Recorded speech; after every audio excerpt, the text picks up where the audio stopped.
How do you respond to the White House saying blah, blah, blah? I'm like, I don't. What they say every day is nonsense. They've lost the right for me to take that question seriously. So put this in perspective, this job report that came out and the direct correlation that you believe it has to these tariffs and Donald Trump's policies, if you can. Are you leading the witness there, brother? Let me start with what we learned. So, trying to take the pulse of the economy is a difficult thing. It's an inexact science. We see lots of noisy signals out the window. It's a bit like the weather.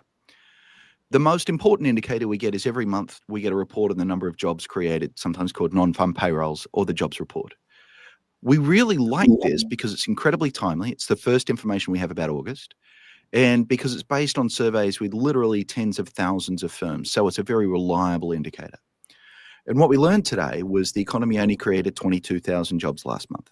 Now, remember, it's an inexact science, so it could be a bit more, it could be a bit less.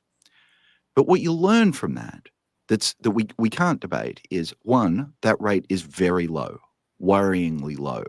It's below what we're used to, quite substantially. It's not at a recession level, but you can kind of sniff a recession possibly. It smells like there might be one around the corner. So that's where we're at. The unemployment rate's been slowly rising. And what's striking, and this is where you were leading the witness, Brian, is if you look at the numbers over a period of months or years, you see a very sharp slowdown over recent months. And in fact, kind of looks like April was when it all began. And April is when Trump moved from faffing about with Doge to doing more substantial systematic damage by imposing tariffs. The tariffs have been on again, off again. It's not just tariffs, they've caused extremely high levels of uncertainty. And I think more broadly, a sense that there's a deeper sense that there are not adults at the wheel. Do you want to invest and build a new factory if you think that there are charlatans, fools, and cranks, or more to the point, ideologues running the show?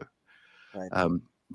Economies go up and down, and you need adults to want to fight that rather than serve their own political interests. And I think people are a little worried we're not seeing that. I'm just going to add one more thing for you. I saw a poll that's been asked every month for years now, asking people whether they think government economic policy is being run well. And it's at an all-time low, literally all-time low, by a lot. So the economy is doing moderately okay/weak. In terms of bringing the public along for this economic program, Trump has failed. I wanted to ask you, Justin, what do you make of, for lack of a better term, some of the excuses that certain members of the Trump administration were making today? Lutnick said, you just wait 6 months to a year from now, and you'll see the change. There are members of Trump's administration that are still blaming the Biden administration, saying this report, we're a little disappointed, but we shouldn't be worried. What do you make of all these members of Trump's administration that have been making these statements over the course of the last 4 to 5 hours? Nothing.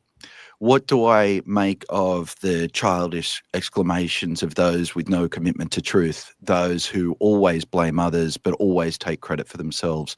Frankly, those who've lost the right to be taken seriously when they speak. So your question's a very common one in the media. I've been asked it 3 times today. How do you respond to the White House saying blah, blah, blah? I'm like, I don't. What they say every day is nonsense. They've lost the right for me to take that question seriously. If they were great, it would have been the Trump economy. And if they're terrible, he'll fire the commissioner of the BLS because he doesn't like bad numbers. This is not analysis. This is babbling, and I'm not playing that game.